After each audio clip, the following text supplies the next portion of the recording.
Hi hello வணக்கம் and welcome to 70 ma'am channel. So இன்றைக்கி இந்த வீடியோவில் பார்க்க போகிற இன்ட்ரெஸ்டிங்கான ஒரு காசிப் என்னென்னு பார்த்தீங்கன்னா, நடிகை நமிதா இருக்காங்களே, கவர்ச்சி புயல்.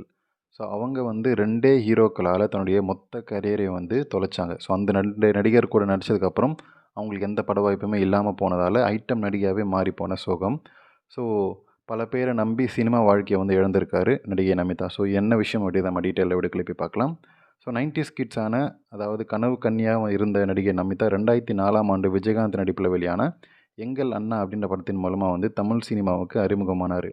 இவர் கோலிவுட்டில் என்ட்ரி கொடுத்த போது வந்து டாப் நடிகைகளுக்கு வந்து கடும் போட்டியாக வந்து தெரிஞ்சாருன்னு சொல்லலாம். ஏன்னா அந்தளவுக்கு வந்து அழகும் ஹைட்டும் வந்து இருந்துச்சு. ஆனால் நமிதா இவர் இருக்கக்கூடிய உயரத்திற்கு ஹீரோ கிடைக்காமல் ரொம்பவே வந்து பல படங்கள் வந்து நிராகரிக்கப்பட்டார். இவர் ஹைட்டாக இருக்கார், ஹீரோஸை விட கொஞ்சம் ஹைட்டாக இருக்கார், அதனால் வந்து நிறைய ஹீரோஸ் வந்து இவங்களை வேண்டாம் அப்படின்னு சொல்லி ஒதுக்கிட்டாங்க. குறிப்பாக 2004 வெளியான அப்படின்ற படத்தில் வந்து சரத்குமாருக்கு ஜோடியாகவும், 2005 வந்து இங்கிலீஷ்காரன் அப்படின்ற படத்தில் வந்து சத்யராஜுக்கு ஜோடியாகவும் வந்து இவர் வந்து நடித்தார். ஸோ அவங்க 2 படத்துலையும் வந்து கமிட் ஆனதுக்கு ஒரே காரணம், இவங்க 2 பேருமே ஹைட்டாக இருக்காங்க, நமிதா கூட வந்து சேர்ந்து நடிக்க ஒத்துக்கிட்டாங்க அப்படின்ற ஒரு விஷயம் தான்.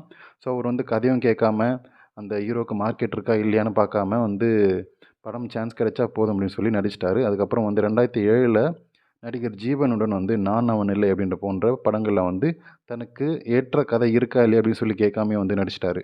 ஸோ இந்த மாதிரியே வந்து பல விஷயங்கள் பல படங்களில் வந்து தேவையில்லாத கதாபாத்திரங்களை நடித்ததால் வந்து ஒரு காலகட்டத்திற்கு அதுக்கப்புறம் வந்து இவர் வந்து வெயிட்டும் அதிகமாக போட ஆரம்பித்தார். இதனால் வந்து அஜித்துடன் பில்லா அப்படின்ற ஒரு படத்தில் வந்து ஒரு ஐட்டம் நடிகையாக நடித்தார். அதுக்கப்புறம் விஜயுடன் அழகிய தமிழ்மகன் போன்ற படத்தில் வந்து ஐட்டம் நடிகையாகவே வந்து கம்ப்ளீட்டாக வந்து மாறிட்டு கவர்ச்சி தூக்கலாக வந்து தன்னை ஒரு கவர்ச்சி புயலாகவே வந்து காட்சிப்படுத்துகிறார் அப்படின்னு சொல்லலாம். ஏன்னா வந்து பணம் சம்பாதிக்கும், சினிமாவில் பணம் சம்பாதிக்க வேணும் அப்படின்னு சொல்லி தான் அவர் வந்தார்.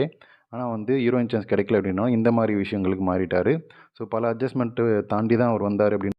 ஸோ அந்த பல அட்ஜஸ்ட்மெண்ட் பண்ணியும் அவனுக்கு வந்து கதாநாயகியாக நடிப்பதற்கான வாய்ப்புகள் மட்டும் சுத்தமாக வந்து இல்லாமல் போச்சு. ஸோ மேலும் வந்து அந்த படத்தில் வந்து சிக்குன்னு சிறுத்தை குட்டியாக இருந்த நமிதா அதுக்கப்புறம் வந்து பெருத்த குட்டியாக மாறிட்டார் அப்படின்னு தான் சொல்லணும். அதுக்கப்புறம் வந்து நமிதாவுடன் ஜோடி போட்ட சத்யராஜ் மற்றும் சரத்குமார் இந்த 2 ஹீரோக்களால் குணச்சித்திர நடிகர்களாகவே வந்து மாறிட்டார். இவங்க 2 பேரும் மாறிட்டாங்க இல்லையா? ஸோ அதுக்கப்புறம் வந்து நமிதாவுக்கு சினிமா வாய்ப்பே இல்லாமல் போச்சு.